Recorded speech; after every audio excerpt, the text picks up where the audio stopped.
Hi guys, this is Prapti Sharma waiting for you all with a very fun-filled and exciting next video of mine, reproduction. Let's start with it. Introduction.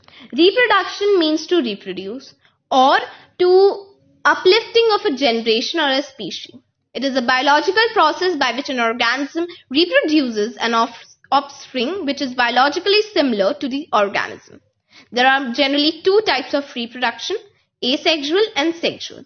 Let's look at asexual first. Asexual reproduction refers to the type of reproduction in which only a single organism gives rise to a new individual. There are generally 5 types of asexual reproduction. First, fission. Second, fragmentation and regeneration. Third, budding. Fourth, spore formation. And fifth, as seen in a few plants, which is vegetative propagation. We'll look at them one at a time. First up, fission. The fission is a process of splitting or breaking into parts. So, fission is generally of two types. It can be seen into any multicellular or generally seen in a unicellular organism. So, there are generally two types of fission, binary and multiple. As the name only suggests, binary means splitting into two parts. That means fission separates single organisms into two parts. For example, amoeba, bacteria, eugenia, etc. But in the multiple fission, it doesn't only split into two parts. It can be splitted into more than two parts. For example, plasmodium, sporozoans and algae, etc. The photograph or the diagram of the fission is given on the top. Next, second type is fragmentation and regeneration. Don't get confused. Fragmentation and regeneration are totally a different type of processes. Let's look at them. Regeneration occurs when an organism only grows a lost limb or any other part of the body. No new organism is formed. For example, tail of a lizard. In the process of fragmentation, organisms that are fragmented results in each fragment growing into an individual organism. A new organism emerges from that fragment. For example, flatworms and sponges. They are both very different process, fragmentation and regeneration, because regeneration is the process in which no new individual is formed.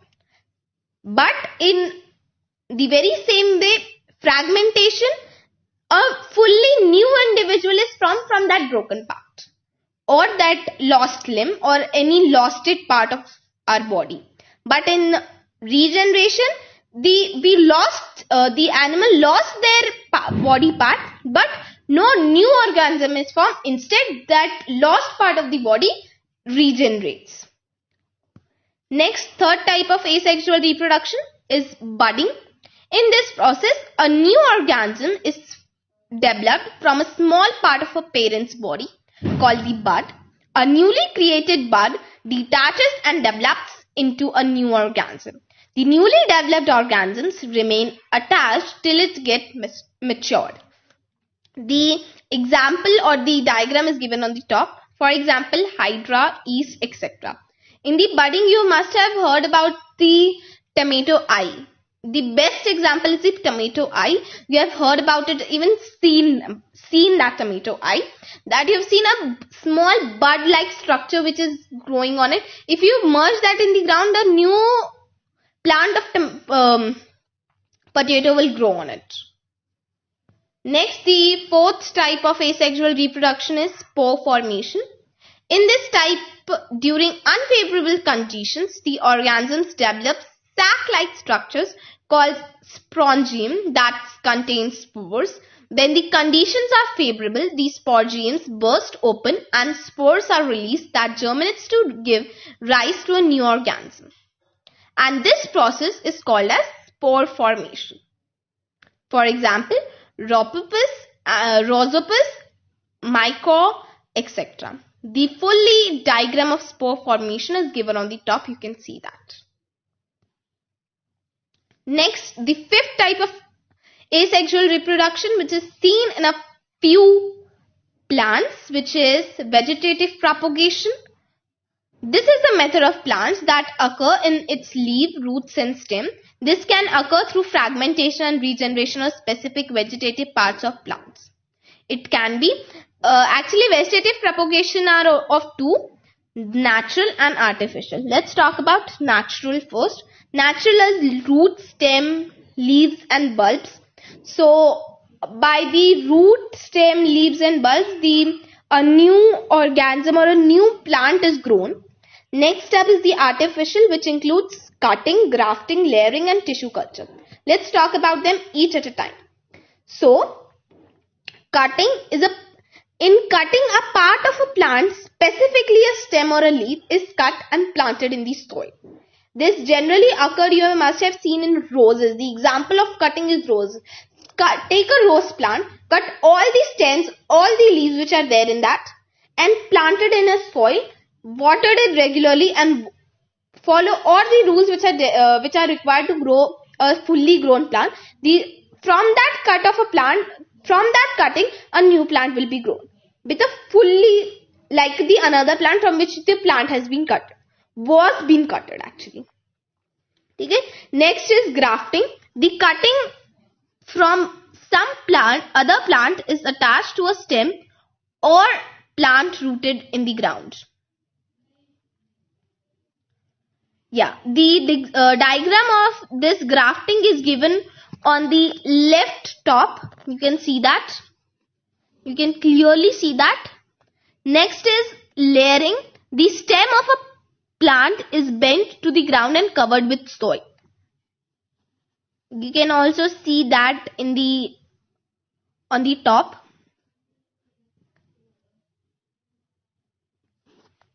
Actually, let me tell you that grafting is given on the top, which is the upper part of the actually the root part of the plant is called as the stalk, and the upper part of the plant is called as scion, which is attached, and that process is called as grafting. And next is layering, that I already shown in the top. And next is the tissue culture. The plant cells from the different parts of the plant are cultured in a laboratory or to develop a new plant. This technique is useful or helpful in increasing the number of rare and endangered plant species that are unable to grow under natural conditions. Next, talking about the next type of reproduction, which is the sexual reproduction. Sexual reproduction is a type of reproduction that involves the production of offspring by fusion of male and female gametes. This also takes place in both plants and animals. Generally, two parents are involved in sexual reproduction. Now, reproduction in plants. Reproduction in plants take place through pollination of pollen grains from anther, which is a male part, and to stigma, which is a female part. You can clearly see the structure of a flower in the diagram given.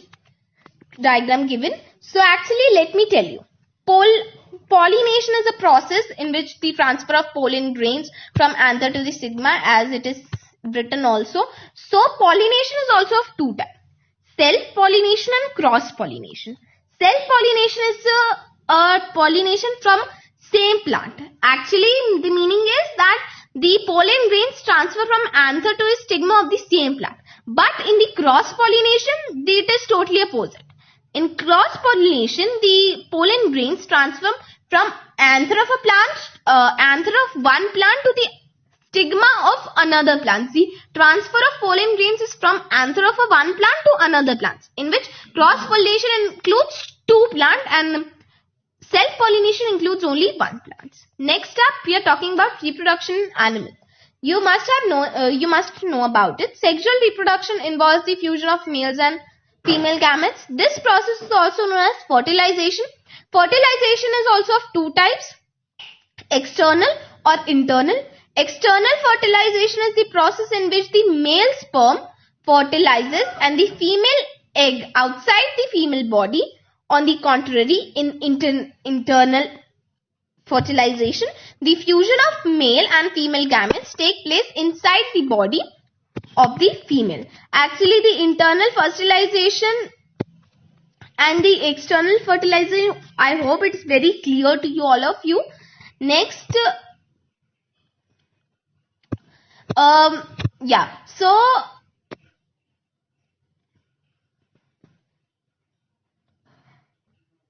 this would be very clear that female produces ovum, which is also called as egg, ova, and males produces sperm.